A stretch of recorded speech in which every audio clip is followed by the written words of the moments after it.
మహాశక్తి మణిద్వీప నివాసిని ముల్లోకాలకు మూల ప్రకాశిని మణిద్వీపములో మంత్రరూపిణి మన మనసులలో కొలువై ఉంది.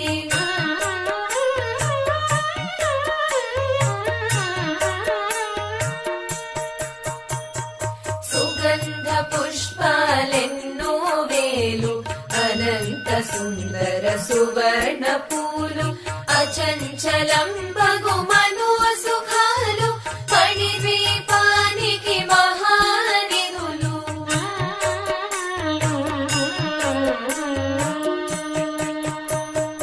లక్షల లక్షల లావణ్యాలు అక్షర లక్షల వాక్ సంపదలు లక్షల లక్షల లక్ష్మీపతులు మణిద్వీపానికి మహానిధులు. పారిజాతవన సౌగంధాలు సురాధినాథుల సత్సంగాలు గంధర్వాదుల గాన స్వరాలు మణిద్వీపానికి మహానిధులు. పద్మరాగములు సువర్ణ